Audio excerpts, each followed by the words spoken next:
আজকে আমাদের আলোচ্য বিষয় নেচার অফ হিউম্যান জিওগ্রাফি। দেখো, তাহলে ১ম এ আমাদেরকে জানতে হবে হিউম্যান জিওগ্রাফি কি? হিউম্যান জিওগ্রাফি মানে হচ্ছে মানবীয় ভূগোল। ভূগোলের বিভিন্ন ব্রাঞ্চ আছে বা শাখা আছে। এর মধ্যে একটা অন্যতম ব্রাঞ্চ হলো তোমার হিউম্যান জিওগ্রাফি।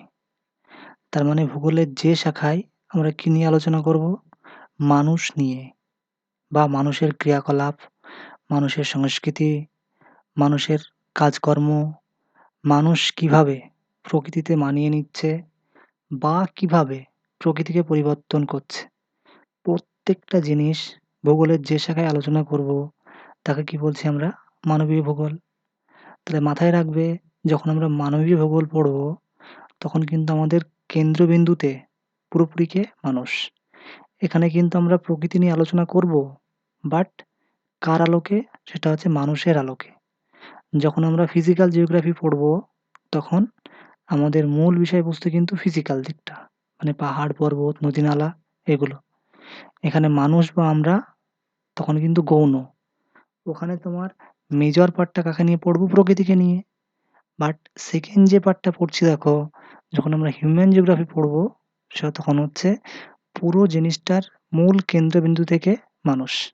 তাহলে মানুষকে নিয়ে আমাদের পুরোপুরি আলোচনা। দেখো তাহলে আমরা যেটায় ছিলাম দেখো সেটা হচ্ছে মানবীয় ভূগোলের প্রকৃতি। প্রকৃতি মানে আমরা কোন জিনিসগুলো নিয়ে বা কি নিয়ে আলোচনা করতে পারি। ফার্স্ট দেখো যেটা দেওয়া আছে, মানবীয় ভূগোল হলো মানবকেন্দ্রিক ভূগোল। তাহলে একটু আগে আমি বললাম, যখন আমরা হিউম্যান জিওগ্রাফি বা মানবীয় ভূগোল পড়বো, সেখানে কিন্তু আমাদের পুরোপুরি ফার্স্ট টু লাস্ট কাকে নিয়ে আলোচনা করব? মানুষকে নিয়ে আলোচনা করব। এখানে তুমি বইয়ের ভাষায় না লিখে নিজের ভাষায় লিখতে পারো। যেহেতু মানবীয় ভূগোলের মূল কেন্দ্রবিন্দু মানুষ, তাহলে আমরা এই যে ভূগোলটা বা ভূগোলের এই যে শাখাটা, এটা পুরোপুরি কাকে নিয়ে আলোচনা করছি বলো? মানুষকে নিয়ে। এখানে তোমার ফ্রেডেরিক রাটজেল, ইনি অন্যতম একজন জিওগ্রাফার। তিনি কিন্তু মানবীয় ভূগোলে মানুষের কতটা গুরুত্ব বা মানুষ কিভাবে তোমার প্রকৃতির দ্বারা নিয়ন্ত্রিত হচ্ছে বা মানুষ কিভাবে তোমার প্রকৃতিকে চেঞ্জ করছে, সেই জিনিসটা খুব সুন্দরভাবে ব্যাখ্যা করেছেন। সেকেন্ড যেটায় আসবো দেখো, সেকেন্ড আমাদের পার্টটায় আসি। সেকেন্ডটা হচ্ছে মানবীয় ভূগোল হলো মানবীয় বাস্তুবিদ্যা। বাস্তুবিদ্যা বা ইকোলজি দেখো, এই যে ইকোলজি টার্মটা এটা আমরা আগেও পড়েছি। যখন আমরা এনভায়রনমেন্টাল সায়েন্স পড়তাম বা পরিবেশবিদ্যা পড়তাম। ইকোলজি মানে বাস্তুবিদ্যা দেখো, ধরো কোনো একটা বাস্তুতন্ত্রে বিভিন্ন প্রাণী বা বিভিন্ন উদ্ভিদ কিভাবে খাপ খাইয়ে নিচ্ছে সেগুলো জানতাম। যখন আমরা হিউম্যান জিওগ্রাফি পড়ছি, আমরা কিন্তু কি পড়বো বলো? মানবীয় বাস্তুবিদ্যা পড়বো। যেমন একটা সিম্পল এক্সাম্পল দিই, এস্কিমো যেটা সবাই নাম শুনেছি। ওরা দেখবে ওরা ওদের মতো করে শীতপ্রধান দেশে ওদেরকে মানিয়ে নিচ্ছে। দেখবে বরফ দিয়ে তোমার বাড়ি করছে, ঘর করছে। যে সমস্ত ট্রাইবগুলো তোমার আফ্রিকায় থাকে দেখবে, গাছের পোশাক পরে, গাছের ছাল পরে নিজেদের জীবনযাত্রা তোমার পালন করছে। তাহলে প্রত্যেক মানুষের বা প্রত্যেক পরিবেশের মানুষের কিন্তু এই যে বাস্তুবিদ্যা বা ইকোলজি সেটা কিন্তু এক না। তাহলে এটা জানতে গেলে আমাদেরকে অবশ্যই কি পড়তে হবে? সেটা হচ্ছে মানবীয় ভূগোল।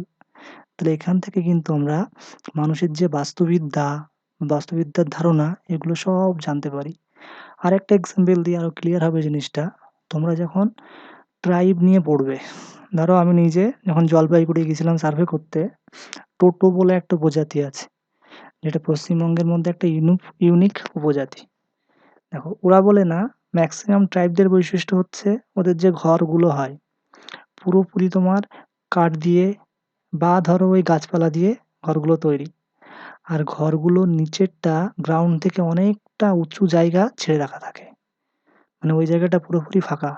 তারপরে কি হচ্ছে তোমার? থাকার জায়গাটা। এর কারণটা দেখো, ওরা যেহেতু জঙ্গলে থাকছে, তাহলে বিভিন্ন পোকামাকড় বা সাপের ভয় থাকে। সেকেন্ড যখন বন্যা হয় তখন জলের একটা ভয়। এইজন্য এই দিক থেকে রক্ষা পাওয়ার জন্য ওরা কি করছে? একটু উপরে ঘরটা করছে। তাহলে এটাও কিন্তু একটা বাস্তুবিদ্যা। থার্ড যে পয়েন্টটায় আসছি দেখো সেটা হচ্ছে মানবীয় ভূগোল সমাজবিজ্ঞান।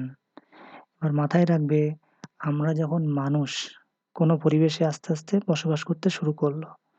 ধরো আমরা যদি মানুষের ইতিহাসটা পড়ি, সেই আদিম সমাজ থেকে আমাদের আস্তে, আস্তে উন্নতি হয়ে আসছে। এবার মানুষের সংখ্যা যখন বাড়ছে, মানুষ যখন তোমার বন্য যুগ থেকে আধুনিক যুগে পদার্পণ করছে বা মানব সমাজে পদার্পণ করছে, তখন কিন্তু একটা সমাজের দরকার হয়। তার কারণ কি? মানুষকে নিয়ে গড়ে ওঠে কি সমাজ? যেমন মানুষের মধ্যে বিভিন্ন কার্যাবলী, মানুষের সংস্কৃতি, মানুষের ধর্ম প্রত্যেকটা নিয়ে কি হচ্ছে বলো সমাজবিজ্ঞান। তাহলে আমাদের মধ্যে প্রত্যেকটা দেখবে তোমার সমাজের আলাদা রীতিনীতি আছে, আলাদা কাজবাজ আছে, আলাদা সূত্র আছে। প্রত্যেকটাকে কি বলছি বলো আমরা? মানবীয় ভূগোলের সমাজ। পরে দেখো মানবীয় ভূগোল হলো স্থানিক বিজ্ঞান বা স্পেশাল সায়েন্স। এটা ভূগোলের ক্ষেত্রে একটা অন্যতম একটা টপিক দেখো। স্পেশাল কেন বলছে দেখো, এই যে মানবীয় ভূগোল এটা যে আলোচনা করা হয়, এটা কিন্তু স্থানের সাপেক্ষে। মাথায় রাখবে ভূগোলের মানে মূল একটা আলোচ্য বিষয় হলো স্পেশাল বা স্পেস যেটা। তার কারণ দেখো আমরা আমাদের এখানে আমরা মানব সমাজে বাস করছি। তাহলে আমাদের মানব সমাজের যে বৈশিষ্ট্য, এটা কি পৃথিবীর সব জায়গায় এক হবে? নিশ্চয়ই না। আমরা যদি পাহাড়ি অঞ্চলে যাই, তাদের জীবনযাত্রা একরকম। তুমি যদি মরু অঞ্চলে যাও, তাদের জীবনযাত্রা কি অন্যরকম। তাদের কর্মকাণ্ড, তাদের তোমার কাজবাজ বলতে পারো বা পরিবেশের সঙ্গে মানিয়ে নেওয়া প্রত্যেকটাই কি আলাদা। তাহলে মানবীয় ভূগোল কি করছে? মানুষের স্থানের পরিবর্তনের সঙ্গে, সঙ্গে মানুষের কিন্তু কাজকর্ম বা ক্রিয়াকলাপ এগুলোর পরিবর্তন হচ্ছে। একটা এক্সাম্পল দিই, ধরো পশ্চিমবঙ্গে মোটামুটি 70% মানুষ কার সঙ্গে যুক্ত? কৃষিকাজের সঙ্গে যুক্ত। পশ্চিমবঙ্গের লোয়ার পার্টটা বলছি আমি, মানে দক্ষিণের পার্টটা। এবার তুমি পশ্চিমবঙ্গের উত্তরের পার্টে চলে যাও, দার্জিলিংয়ে চলে যাও। ওটাও কিন্তু পশ্চিমবঙ্গের একটা পার্ট। তুমি ওখানে কিন্তু 70% লোক কৃষিকাজের সঙ্গে যুক্ত পাবে না। তার কারণ দেখো, ওখানে কিন্তু কৃষিকাজের জন্য উপযুক্ত জমি বা জায়গা নেই। তাহলে ম্যাক্সিমাম লোক কী করছে বলো? চা চাষ বা সার্ভিস বা ইন্ডাস্ট্রি করছে। তাহলে আমাদের পরিবেশ চেঞ্জ হলে বা প্লেস চেঞ্জ হলে আমাদের কিন্তু পুরোপুরি জিনিসটাও চেঞ্জ হয়ে যাচ্ছে। বা একটা এক্সাম্পল দিই, ধরো আমাদের এই সময়টায় আমাদের এখানে গরম চলছে। তাহলে আমরা এখানে হালকা পোশাক পরে বা আমাদের খাদ্যাভ্যাসটা একরকম। এখন যদি আমরা নর্থ পোলে যাই, এখানকার মতো চলতে পারবো হালকা পোশাক পরে, এখানকার মতো খাবার খেয়ে বাঁচতে পারবো? নিশ্চয়ই না। তাহলে স্থান চেঞ্জ হলে এটাও আস্তে, আস্তে চেঞ্জ হয়ে যাচ্ছে। পরেরটায় আসি দেখো, সেটা হচ্ছে মানবীয় ভূগোলের বিভিন্ন বিষয় ভূপৃষ্ঠের ঐক্যের সঙ্গে সম্পর্কিত দেখো। এটাও একটা ভালো জিনিস যেটা বলছে দেখো, আমাদের মানবীয় ভূগোল যখন পড়বো, তাহলে আমাদের যারা মানব সমাজ, আমাদের সঙ্গে কিন্তু পরিবেশের সম্পর্ক একটা গভীরভাবে জড়িয়ে। দেখো আমরা কিন্তু পরিবেশের একটা অন্যতম পার্ট। আর মানুষ আর পরিবেশ কিন্তু একটা মানে কি বলবো অন্যতম সম্পর্কের মধ্যে গাঁথা, যেটাকে কিন্তু তুমি কোনোদিনই আলাদা করতে পারবে না। দেখো আমরা পরিবেশ ছাড়া বাঁচবো না, বা আবার দেখো পরিবেশ কিন্তু আমাদের ছাড়াও অসম্পূর্ণ। তাহলে এই যে দুটো জিনিস হচ্ছে তোমার সেই কয়েনের এপিঠ ওপিঠ। মানে একে ছাড়া চলবে না, ওকে ছাড়া চলবে না। এবার একটা মূল্যায়ন দেওয়া আছে, মূল্যায়নটা নিজের ভাষায় দেবে। সেকেন্ড দেখো আরেকটা জিনিস যেটা স্কোপ, যেটা মানবীয় ভূগোলের আলোচনার ক্ষেত্র। স্কোপ জিনিসটাকে একটু বলে রাখি। স্কোপ মানে ধরো তুমি মোটামুটি কম্পিউটার শিখেছো, কম্পিউটারের বেসিক কয়েকটা কাজ শিখেছো। এবার তোমাকে কোনো একটা কোম্পানি জবের জন্য ডাকছে। দেখো, তো জবের যখন যখন তোমার ডাকবে, তখন কিন্তু তোমাকে দেখে নেবে তুমি কোন কাজটা শিখেছো। বেসিক কাজ শিখেছো, বেসিক কাজ শিখে মানে এই কাজগুলো পেতে পারো। ধরো ডিপ্লোমা ডিগ্রি আছে, ডিপ্লোমা শিখেছো মানে এর থেকে আরো ভালো কাজ পেতে পারো। তো নরমাল ভাষায় স্কোপ মানে পরিধি, মানে কতটা পরিসর নিয়ে ছড়িয়ে থাকছে সেটা। এবার দেখো, তাহলে এই যে মানবীয় ভূগোল, এর পরিধিটা কতদূর বা আলোচনার ক্ষেত্র, এর সাহায্যে আমরা কোন, কোন জিনিসগুলোকে আলোচনা করতে পারি। প্রথম যেটা আলোচনা করব সেটা হচ্ছে, আগে সংজ্ঞা দিয়ে নেবে মানবীয় ভূগোলের। প্রথমে আমি বলেছি, দেখো প্রকৃতিকেন্দ্রিক মানবীয় সাড়ার প্রতিস্থাপন।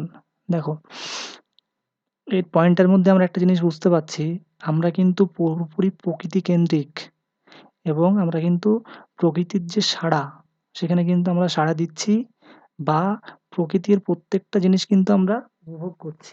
এটা সিম্পল দেখো, আমরা যদি আদিকাল থেকে আমাদের মানব সমাজকে বর্ণনা করি, তাহলে আমাদের যে অভিযোজন, সেটা কিন্তু কার উপর বেস করে আসছে? প্রকৃতির উপর বা পরিবেশের উপর বেস করেই আসছে। আর আমরা কিন্তু প্রকৃতির ডাকে প্রত্যেকবার কি দিয়ে এসছি বলো? সাড়া দিয়ে এসছি। যেমন একটা সিম্পল বলি, পরিবেশ যখন নরমালি থাকে, আমরা কিন্তু নরমাল। পরিবেশ যদি একটু বিগড়ে যায়, আমরা কি নরমাল থাকতে পারবো? বিগড়ে যাওয়া মানে ধরো বন্যা বা খরা হলো। তার সঙ্গে আমরা কি করি? আমাদের কাজবাজ সমস্ত কিছুই চেঞ্জ হয়ে যায়। তাহলে এখানে প্রকৃতি আর মানুষ পুরোপুরি তোমার একটা লিঙ্কের মধ্যে আবদ্ধ। সেকেন্ড দেখো, সমগ্র মানবজাতির অধ্যয়ন। আর এই যে পয়েন্টটা পড়বো, মানবীয় ভূগোল মানে কিন্তু আমরা ইন্ডিয়ায় বাস করছি। আমি যদি আমরা যদি বলি আমরা জাস্ট ইন্ডিয়ার জনসংখ্যা নিয়ে পড়বো, সেটা কি হবে? নিশ্চয়ই না। যেমন দেখো, তুমি যখন ফিজিক্যাল জিওগ্রাফি পড়ছো, তুমি বললে কি আমরা তো ইন্ডিয়ান, ইন্ডিয়ান ফিজিক্যাল জিওগ্রাফি পড়বো। তাহলে তুমি কি করলে? ধরো ব্রহ্মপুত্র নদী যেটা, তুমি জাস্ট ইন্ডিয়ার পার্টটুকু পড়লে। তাহলে এর যে মাথা, সেটা কি আমরা পাবো? সেই তো আসছে তোমার কোথায় থেকে? চীন থেকে আসছে। তাহলে হবে না। এজন্য দেখো, আমরা যখন ফিজিক্যাল জিওগ্রাফি পড়বো, সেটাও কিন্তু সমগ্র মানবজাতি বা সমগ্র পৃথিবী নিয়ে পড়বো। আর আমরা যখন হিউম্যান জিওগ্রাফি পড়বো, এর মধ্যে কিন্তু সমগ্র মানব সমাজ নিয়ে পড়বো। আমাদের যেমন পশ্চিমবঙ্গের ট্রাইব টোটো পড়তে হবে, মাওরি জারোয়া পড়তে হবে। সেমভাবে দেখো, আমাদের কিন্তু তোমার অন্যান্য যে ট্রাইবগুলো আছে, সেগুলো সম্পর্কেও জানতে হবে। ধরো আমরা কি করছি না করছি, আমাদের পশুপালন, আমাদের জীবিকা যেমন আমরা পড়বো, তার সঙ্গে অন্যান্য দেশে কেমনভাবে এগুলো হচ্ছে, সেগুলোও জানবো। থার্ড দেখো, উদারনৈতিক চিন্তাভাবনা। আরেকটা জিনিস মাথায় রাখবে, আমরা যখন মানবীয় ভূগোল পড়বো, মানবীয় ভূগোলের একটা অন্যতম কাজ হচ্ছে উদারনৈতিক চিন্তাভাবনা। তার কারণ দেখো, সৃ সৃষ্টির সবথেকে অন্যতম ভালো জীব হচ্ছে মানুষ। তাহলে মানুষ যদি তোমার উদারনৈতিক না হয়, তাহলে কি পৃথিবী চলবে? ধরো আমরা কি করলাম, উদারনৈতিক বা উদার না হয়ে যে সমস্ত জীব বা প্রাণীগুলো আছে সবগুলোকে ধ্বংস করে দিলাম। গাছপালা কেটে দিলাম। ভবিষ্যতের জন্য কিছু রাখলাম না। পুরোপুরি নষ্ট করে দিলাম। ইচ্ছামতো ২-৪ টে পারমাণবিক বোমা ব্লাস্ট করে দিলাম। তাহলে চলবে? নিশ্চয়ই না। তার কারণ প্রকৃতিটা পুরোপুরি আমাদেরকেই ঠিক রাখতে হবে। কেন আমরাই প্রকৃতিতে আছি, থাকবো এবং ছিলাম। পরে দেখো, অর্থনৈতিক নির্দেশিকা। এটাও দেখো, আমাদের যে উন্নতি, মানে আদিমকাল থেকে এই যে উন্নয়ন হয়ে আসছে। ধরো ১ম এ ছিলাম আমরা একদম পুরো অরণ্যকেন্দ্রিক। তারপরে আমরা লোহার ব্যবহার শিখলাম, বঞ্জের ব্যবহার শিখলাম, শিল্প বিপ্লব এলো। এখন পুরোপুরি আধুনিক সমাজ, পরে অত্যাধুনিক সমাজ আসবে। তাহলে এই যে চেঞ্জটার কিন্তু মূল ধারক, বাহক বা বলতে পারো ড্রাইভার যেটা, সেটাকে মানুষ। মানুষ ছাড়া কি এটা কি হতো? অবশ্যই আমরা প্রকৃতির উপর বেস করে করছি। কিন্তু চালকটা কে? চালকটা হচ্ছে মানুষ। নেক্সট দেখো, স্থান ও পরিবেশ কেন্দ্রিক মানব প্রাসঙ্গিকতা। আরেকটা দেখো, এটাও একটা জিনিস, এটা আগেও আমরা বর্ণনা করেছি। আমাদের কিন্তু স্থান এবং পরিবেশ কেন্দ্রিক মানব প্রাসঙ্গিকতা। তাহলে আমরা যখন কোনো কিছু নিয়ে আলোচনা করব, তখন কিন্তু স্থান এবং পরিবেশ দুটো জিনিস দেখতে হবে। ধরো, স্থানের চেঞ্জ হলে কিন্তু মানুষের ক্রিয়াকলাপটাও চেঞ্জ হয়ে যায়। একটু আগে যেটা বলছিলাম, ধরো আমরা সমতলে যে কাজগুলো করব, পাহাড়ি অঞ্চলে গিয়ে সেগুলো পারবো না। বা তোমার কোনো সি পোর্টে বা সমুদ্রে গিয়ে পারবো না। তাহলে এই প্রাসঙ্গিকতাগুলোকে আমাদেরকে মাথায় রাখতে হবে। আর লাস্ট দেখো, সমাজবিজ্ঞান প্রতিষ্ঠা। তাহলে সমাজ ছাড়া কিন্তু মানুষের কোনো মূল্যই নেই। তার কারণ মানুষ একটা সামাজিক জীব। ধরো আমাদেরকে যদি একা বা কাউকে তোমার মোটামুটি সমাজ থেকে আলাদা করে দেওয়া হলো, সে কি থাকতে পারবে? নিশ্চয়ই না। তাহলে এর একটা অন্যতম পার্ট হচ্ছে তোমার, সেটা হচ্ছে কি সমাজ বিজ্ঞান প্রতিষ্ঠা করা।